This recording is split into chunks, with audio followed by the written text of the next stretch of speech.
after she graduated from high school, it gets a little murky. We don't really know what happened. That was 1947. But she had moved, at some point, moved down to California into the Bay Area to live with her sister Louise. So Sister Louise was the next one in age closest to her. And she was living in Burlingame, up above an auto repair store. Dad said Red's Auto Repair. So that's where she was living. And my mom came down and lived with her in this little room. And she became a telephone switchboard operator, you know, the old ones where you're just plugging it in.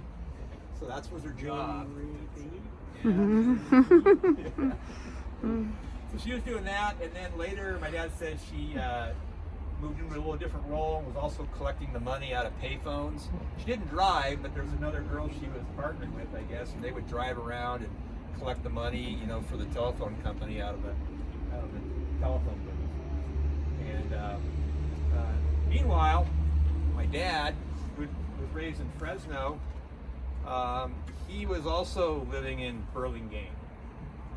And as I understand it, Dad was getting a little bored because there was nothing to do up there. He was working as a toolmaker, I think, at the time, right?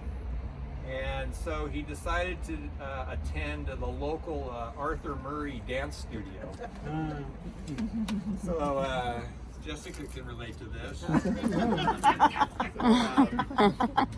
Adam, of course. But anyway, so she went down to the Arthur Murray dance studio for something to do, and I guess he kind of liked it. And then they would go on and do different events. And I guess about after 3 months, is what you said, Dad, somewhere along the way, I guess Mom showed up at Arthur Murray, right? And the rest is history, I suppose. So that was 1953. So that's what we don't know what happened between 47 and 53. Well, her dad went and was a POW. Well, he was. Yeah, that's a whole other story of Wake Island. Yeah. For 7 years. Yeah. Went from 168 pounds to 90. Yeah, he was 85. Yeah, that's a whole other long story. Yeah. Pretty interesting. Ron had researched a lot of that. Yeah. But anyway, they met at Arthur Murray, and after a few months, you happened to meet her at the studio, and they were married a year later. So I guess they hit it off pretty good. And so 1954, they were married. They ran an apartment in Burlingame, and that's where Ron was born in 56. And once Ron was born, then Mom stopped working and kind of dedicated herself to raising a family. And that was her role. I mean, was just to be the best housewife and mother that she could be to the kids, and that's what she did. So in 1957, Ron was 1. They went ahead and bought their first home in Belmont. And then I was born in 59, and then Kathy in 61. So we were all kind of up in Belmont.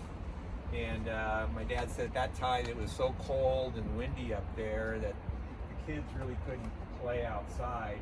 So he said they wanted to find somewhere warmer for us. And that's what drove them down to Cupertino.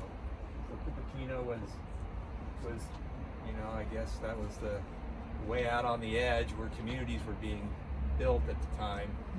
So he went and bought a new home down in Cupertino. For like 17,000, right? 23, I think. 23, okay. $23,000, Dad? 24. And 24. Close. His neighbor pays more in taxes than You would have known. You would have known, yeah.